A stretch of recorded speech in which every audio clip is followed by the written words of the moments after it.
మెల్లని స్వరము అనే ప్రోగ్రాముకు మిమ్మల్ందరినీ కూడా ప్రేమతో ఆహ్వానిస్తూ ఉన్నాను. ఈ యొక్క ఆత్మీయమైన కార్యక్రమము చూస్తున్న మీకందరికీ కూడా దేవుని పేరిట శుభములు, దీవెనలు, ఆశీర్వాదములు పలుకుతూ ఉన్నాను. ఉదయం లేవగానే చాలా స్వరాలు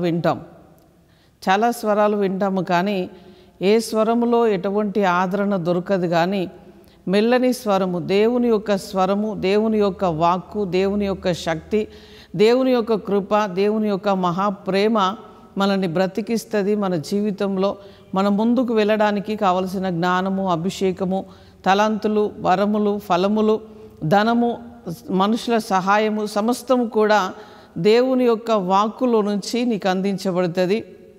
దేవుని యొక్క వాక్కు నీకుంటే ఈ ఉదయకాలం నుంచి కూడా సాయంత్రము నువ్వు పడకకు వెళ్ళే వరకు నిద్రిస్తుండగా కూడా దేవుని యొక్క ప్రొటెక్షన్ నీకు ఉంటుంది. ఈరోజు దేవుని యొక్క మెల్లని స్వరం నువ్వు వినబోతున్నావు. ఆ స్వరం ఏమిటి? ఆ స్వరంలో నుంచి ప్రభు ఏం మాట్లాడనై ఉన్నాడు చూద్దాం. ఒకసారి 128వ కీర్తన 2వ వచనాన్ని చదువుకుందాం. నిశ్చయముగా నీవు నీ చేతుల కష్టార్జితమును అనుభవించేదవు, నీవు ధన్యుడవు, నీకు మేలు కలుగును. నిశ్చయముగా అంటే ఈ రోజు వరకు కూడా నీ చేతుల కష్టార్జితము అనుభవించలేకుండా, నీ చేతుల కష్టార్జితము నీ చేతికి రాగానే ఏదో ఒక అప్పు, ఏదో ఒక బాధ, ఏదో ఒక హాస్పిటల్కు అనేక రకాలుగా నీ కష్టార్జితం వెళ్ళిపోతున్నదేమో. కానీ ఈరోజు ప్రభు అంటున్నాడు, నీ కష్టార్జితము నీవే అనుభవిస్తావు, నీకు మేలు కలుగుతుంది, నీవు ధన్యుడవు అంటున్నది. ఈ మాట నీకు ఆదరణ కలిగిస్తుంది, మేలు కలిగిస్తుంది. ఆ వాక్కు నిన్ను నడిపిస్తుంది. నీకు కలిగిన సమస్తము కూడా ప్రభు ఆశీర్వదిస్తాడు. నీవు కష్టపడి ఏదైతే సంపాదిస్తావో అది తప్పకుండా నీకు ఉండునట్లుగా ప్రభు చేయబోతున్నాడు. ప్రార్థన చేసుకుందాం. పరిశుద్ధుడా, జీవము కలిగిన మా తండ్రి, ఈ కార్యక్రమము ఎంతమంది చూస్తున్నారో, ఎంతమంది ప్రభువా ఈ వాగ్దానమును రిసీవ్ చేసుకుంటున్నారో, ఈ వాగ్దానము వారి జీవితంలో అయా అనువైపు చేసుకుంటున్నారో ప్రతి బిడ్డ మీద నీ కృప ఉండునుగాక.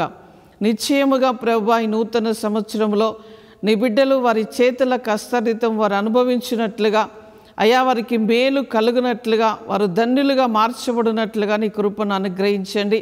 నిత్యము వారికి తోడుగా ఉండండి. వారి సమస్తమైన ప్రభువా ఆలోచనలలో, పనులలో, అయ్యా వారి యొక్క కష్టములో మీరు తోడుగా ఉండి నీ వాగ్దాన ప్రకారము ప్రభువా వారి జీవితంలో వారు అనుభవించుటకు సహాయము చేయండి. నీ బిడ్డలకు ఆరోగ్యమునివ్వండి, క్షేమమునివ్వండి, సమాధానమునివ్వండి. అన్ని విషయంలో మీ కృప వారికి తోడుగా ఉండాలయ్యా. ఎవరెవరు బర్త్డే జరుపుకుంటున్నారో, ఎవరెవరు పెళ్లి రోజు జరుపుకుంటున్నారో వారందరికీ కూడా శుభములు, దీవెనలు పలుకుతున్నామయ్యా. ఎవరైతే ప్రభు హాస్పిటల్లో ఉంటున్నారో, ఎవరైతే వెంటిలేషన్లో ఉంటున్నారో, ప్రభు ఎక్కడ ఆదరణ లేక ఉంటున్నారో వారందరికీ కూడా ప్రభు నీ ఆదరణ, నీ మెల్లని స్వరము వారికి వినబడి వారు స్వస్థత పొంది ప్రభువా నీ బిడ్డలు మేలు కలిగి, దీవెన కలిగి, ఆరోగ్యము కలిగి, ఐశ్వర్యము కలిగి ఉందురుగా. కానీ యేసు నామములో అడుగుచున్నాము తండ్రి. God bless you. దేవుడు మిమ్మల్ని దీవించునుగాక. ఆమేన్.